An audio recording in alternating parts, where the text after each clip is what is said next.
La cueva. Lo que voy a relatarles ocurrió en su mayoría en el estado de Guerrero hace cerca de 10 años. En aquellos tiempos el narco aún estaba posicionándose en lo que es hoy en día. Para entonces yo contaba con 32 años y siempre tuve la necesidad de tener dinero para poder ayudar a mi familia. Sobre todo, porque siempre me sentí por debajo de la mayoría de la gente. Mis primas y primos en su mayoría ya contaban con su carrera y económicamente estaban muy estables, a diferencia de mí.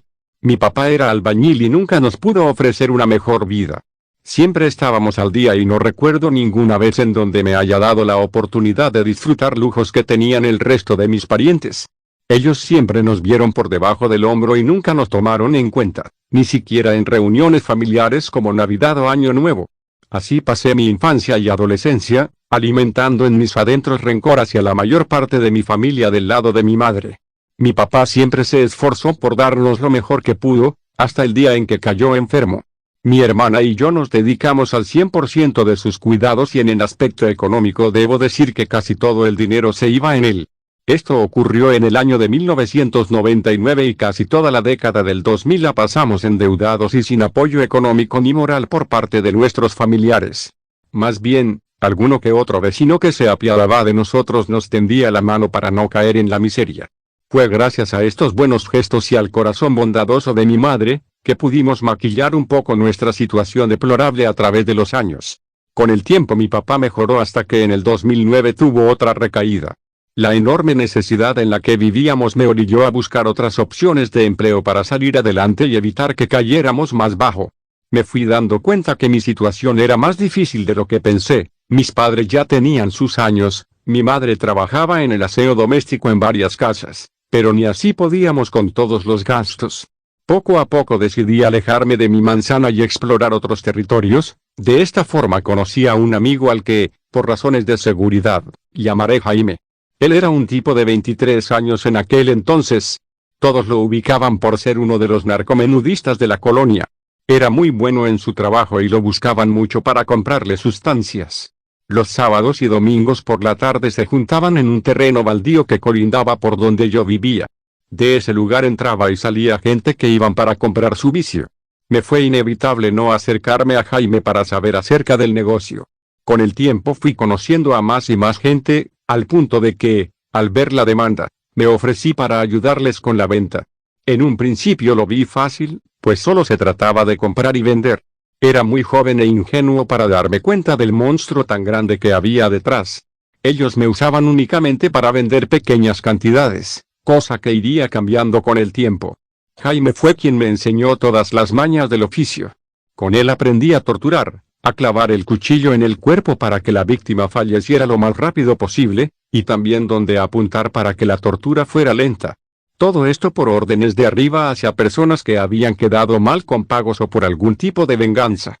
Sé que para algunos esto puede sonar muy fuerte, pero esa es la verdad que se vive dentro del narcotráfico en México. Recuerdo que junto a mí estaban 3 chavos que terminaron muertos por nosotros mismos, ya que los muchachos se empezaron a resistir para cumplir labores. Y en ese negocio se trata de tu vida o la de los patrones. Los primeros años todo esto me resultaba cruel, ya que incluso llegamos a privar de la vida a mujeres y niños, todo esto a petición de venganzas contra carteles rivales. Sin embargo, con el paso del tiempo uno se vuelve más insensible hacia la muerte. Poco a poco me metí la idea de que el dinero que ganaba en ese trabajo era para ayudar con los problemas de mi familia. A todo esto, ninguno de mis familiares sabía a qué me dedicaba. Yo me las ingenié para llevar esta vida por debajo del agua para no levantar sospechas. Antes del año ya me había comprado un Jetta 2005 que para esos entonces era un modelo reciente. A mi familia le dije que el coche era de la empresa donde trabajaba por las noches y ellos no dudaron que fuera cierto.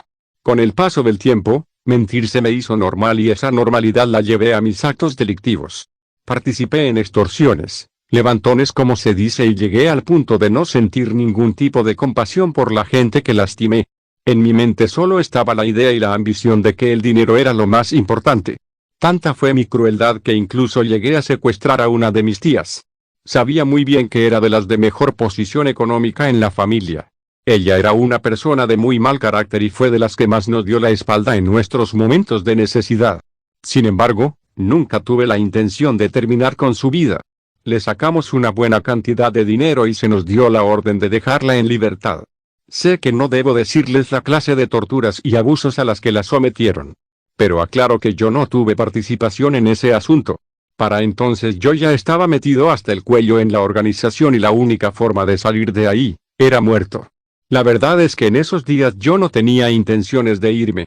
Aunque yo no era mi jefe ni pintaba como alguien importante, lo que me pagaban era muy buen dinero y estaba consciente de que esas cantidades no las ganaría en ningún otro lugar. Con el paso del tiempo me fui dando cuenta de muchas cosas dentro de la organización, como que estaban muy involucrados con la brujería. Uno de los jefes se acostaba con una mentada bruja. La mujer era muy joven y hermosa. Yo le calculé entre 20 y 22 años. Con los muchachos se comentaba que era una bruja, pero no creí en eso. Me resultaba difícil imaginar que una mujer tan bella tuviera que ver con esas cosas. Mi opinión era que ella era de las muchas mujeres que el jefe tenía a su antojo, pero con el tiempo nos dimos cuenta que no era así. Una tarde de octubre, cuando ya se empezaba a sentir el aire invernal, nos avisaron que habría una boda de uno de los amigos de los jefes. Esta se llevaría a cabo en un rancho a las afueras de Guerrero. La mayoría de los integrantes de la organización fuimos y ahí presencié actos y celebraciones muy extrañas. Por supuesto que me imaginé que la boda sería normal, con la bendición del sacerdote y personas e invitados como lo hace todo el mundo, pero estaba muy equivocado. Cuando emprendimos el viaje hacia el sitio de la celebración nos llevaron en una camioneta cerrada de 3 toneladas con redilas. Los demás muchachos y yo no iríamos de guardias como lo hacíamos normalmente. Estuvimos en carretera por al menos 8 horas y en ningún momento nos detuvimos ni quisiera por si alguien tenía la necesidad de orinar. Otro dato que nos extrañó, fue que no nos dejaron portar armas, ni celulares ni carteras. Fuimos a la boda solo con lo que traíamos puesto. Uno de los compañeros habló y dijo que todo eso se le hacía sospechoso y que tal vez se trataba de un cuatro por parte de los patrones. La verdad es que después de tanto tiempo viajando y teniendo las peores sospechas, ya estábamos hartos y temerosos. Güey, no mames, ya valió madres. Estos cabrones nos van a dar patras, me dijo uno de los muchachos. En ese momento pensé en cada una de las cosas que hice mal y creí que había llegado el momento de pagarlo. Sin embargo, luego de un par de horas más, la camioneta paró y nos dejaron solos dentro del cajón. Escuchábamos pláticas y voces, incluso algo de música. También oímos pisadas de animales, pero no supe distinguir de cuáles se trataban. Eso nos hizo pensar que quizá cerca estaba algún rancho. Lo único que cruzó mi mente fue la idea de que ya me iban a dar el tiro de gracia y que me dejarían tirado en medio de la nada, como yo mismo lo hice con muchas personas que incluso eran de mi bando. Desde la camioneta escuchamos pasos que se dirigían hacia nosotros. Abrieron la puerta y para nuestro alivio vimos a uno de los choferes con los que trabajábamos y que no venía manejando. A su lado estaban otras personas vestidas de militares, con botas, cascos y armados. Pero lo que más me llamó la atención de estos sujetos fue que traían máscaras de animales, de cerdos, monos, jabalíes, etc. Lo que se me vino a la mente fue que era una locura más del mundo de los narcotraficantes. Me imaginé que la boda en general sería muy extraña, pero para mi mala suerte, los enmascarados nos dijeron que no estábamos ahí como invitados, sino para hacer guardia por la noche. Ya era mucha ganancia que no nos hubieran dado un tiro, así que ninguno de nosotros se negó. Nos dieron unos trajes negros y un machete para cada uno. Arma de fuego solo tenían aquellos militares. Nos guiaron por un sendero angosto que se encontraba escondido en medio del monte. Caminamos alrededor de 40 minutos cuando por fin llegamos a una especie de cascada. El lugar era extenso y sumamente hermoso. Había muchos árboles frutales como plátanos, guayabos, manzanos y hasta árboles de cerezas. Recuerdo que, al mirar aquel paraíso, pensé que parecía sacado de algún cuento. Pero no tardé en deducir que eso tampoco era muy normal, ya que en esa zona no se dan ese tipo de frutos y tampoco en las mismas temporadas. Pasando la cascada encontramos un pequeño sendero de escaleras de madera que bajaba a un cenote. Entramos a un hueco donde todos tuvimos que agacharnos y arrastrarnos como si fuéramos serpientes. Por todo el tramo había lámparas que parecían de pila que nos alumbraban. Luego de recorrer unos 70 metros, llegamos al final del camino. Lo que a continuación estoy por relatar es algo que muchos no van a creerme, pero les juro que es 100% verídico. Al salir del túnel, yo junto con los demás muchachos, Entramos a un lugar en donde la luz brillaba de tal manera que parecía ser de mañana. Pero esta no era una luz normal, sino que más bien era color azul. El sitio parecía una especie de restaurante de lujo, pero con paredes de piedra que salían directamente del suelo. Creyendo que se trataba de una pesadilla, le dije a uno de mis compañeros, Jaime, nos cayó un mal sueño, ¿verdad? No mames, güey, me contestó, esto es otra mamada de esos cabrones. ¿No te das cuenta que todo esto es obra del demonio? Presté más atención a la gente del lugar y me quedé congelado al ver que había gente de más de 2 metros de altura, conviviendo con lo que parecían ser niños, pero todos cubiertos de pelo. Estos seres parecían monos y de sus bocas salían sonidos de distintos animales, los mismos que escuchamos al llegar a dicho sitio y que yo creí que provenían de una granja. Mezclado entre la multitud distinguía un ser que, hasta el día de hoy, al recordarlo, me produce pesadillas. Era un hombre fornido, alto, con la cabeza de un chivo. Más que la cabeza, se trataba del esqueleto del animal. Lo más aterrador era que su boca y ojos se movían como si estuviera vivo. Junto a este hombre se encontraban 2 chicas bastante hermosas en ropa interior. El horror que sentí al ver semejante espectáculo no lo he experimentado jamás. Sin embargo, sabía que ya estaba ahí y que debía cumplir, aunque tuviera todas las ganas de salir corriendo. Uno de los hombres vestidos como militar se dio cuenta de nuestras expresiones y rápidamente nos dio la orden de irnos a la parte trasera del recinto en donde había una cuenca pequeña. Avanzamos entre la gente y al llegar a la cuenca vimos que había mucha fruta y carne despedazada. Entre la carne fresca distinguí la cabeza de un puerco, una vaca y bastantes corderos. Pensé que era normal y que la carne la cocinaban al momento, pero al observar con cuidado me di cuenta que los invitados la comían cruda. Algo que quiero resaltar es que en ningún momento vi a una pareja de novios. Había parejas entre el público, pero ninguna parecía haberse casado. Eso me hizo pensar que todo era parte de alguna fiesta satánica. El vino que se sirvió era muy caro, todo en general parecía de primera. Lo mejor que pude hacer fue mentalizarme en que recordaría todo aquello como una pesadilla. En la parte trasera de la cueva se escuchaban mugidos como de ganado. Cuando se terminó la carne, nos mandaron hacia donde se escuchaban los ruidos. El lugar estaba alumbrado por luces rojas y se trataba de un corral de metal con tubos. Ahí dentro estaban unos 10 toros de los jorobados, así los llamé porque desconozco el nombre de la raza. Los animales eran de color negro y gris, muy bonitos. Parecían de esos que llevan de exhibición a las ferias. Entre las sombras apareció un hombre de unos 2,5 metros de altura, vestido como carnicero. Es decir, con bata blanca, botas de hule y con un hacha en la mano. Una gorra negra de visera larga le cubría el rostro. Este tipo se acercó a uno de los toros, y como si se tratara de un adulto domando a un perro manso, tomó a uno de los toros por el cuello y con el hacha le fue degollando. Esta escena me erizó cada uno de los vellos del cuerpo. Me dio miedo ver cómo un solo hombre pudo domar a un animal de semejante tamaño y sin ningún tipo de ayuda. A ese le siguieron otros 2 animales que fueron sacrificados con la misma facilidad. Uno de mis compañeros traía un poco de mercancía y la inhaló para rebajar la impresión. Todos éramos conscientes de que debíamos aguantar vara, porque si intentábamos salir de ahí seguro nuestro destino no sería distinto al de los toros. Luego el hombre nos dijo que le ayudáramos a destazar la carne. Mientras obedecíamos aquella petición, pude escuchar claramente el llanto de hombres, mujeres y niños bajo nuestros pies. Y aclaro que el piso era completamente de tierra firme. Era improbable que bajo nosotros existiera otra edificación, pero juro que los gritos y lamentos bajo nuestros pies eran insoportables y de verdadera angustia. Al escuchar tales cosas uno de los compañeros dijo, «Dios mío, esto ya no es cosa buena», y acto seguido se persignó.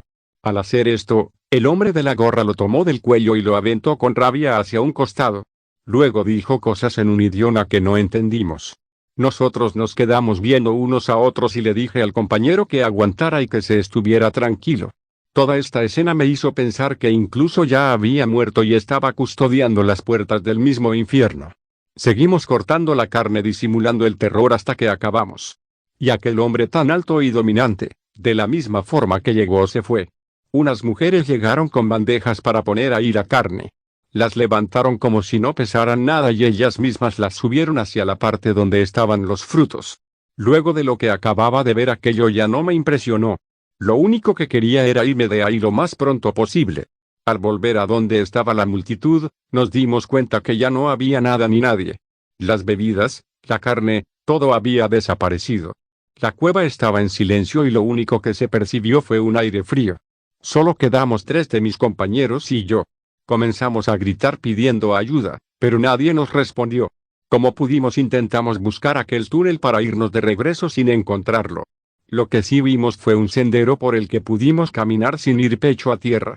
Tras caminar por un par de horas, llegamos a una parte donde parecía haber una salida. Escalamos unas piedras y en efecto, logramos salir por fin de la cueva. Nos dimos cuenta que en el exterior era de noche, pero ya comenzaban a salir las primeras luces del amanecer. Seguimos andando hasta que encontramos un camino de terracería. Para entonces ya había amanecido en su totalidad. Vislumbramos a lo lejos una camioneta. Cuando nos alcanzó le preguntamos a dónde iba y el conductor nos respondió que a Guerrero. No mencionó un lugar en específico. Le preguntamos en qué lugar estábamos y el hombre solo dijo que era Oaxaca. Lo primero que hice fue mirar las placas de la camioneta y en efecto, eran de Oaxaca. Mis amigos y yo nos sentíamos de la fregada. No sabíamos si volver a Guerrero o intentar buscar en aquellas tierras a los jefes para reportarnos. Al final, optamos por hacer lo segundo. Nos quedamos en el mismo lugar y ahí nos encontraron gente enviada por el jefe. Al llegar a Guerrero vimos que estos eran personas muy movidas.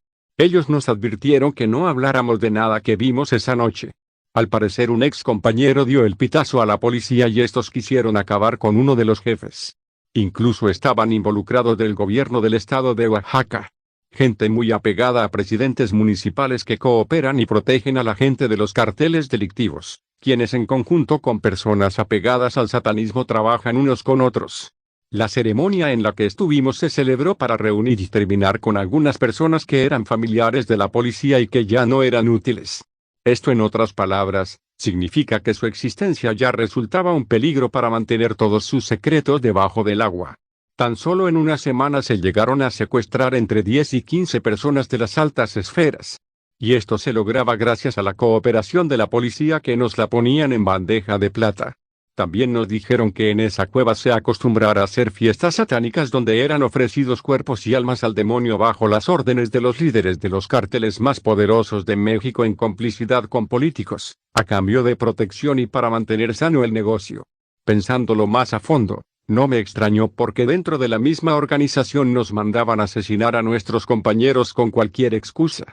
Esa noche nosotros fuimos ofrendados al maligno, pero nos salvamos por una casualidad.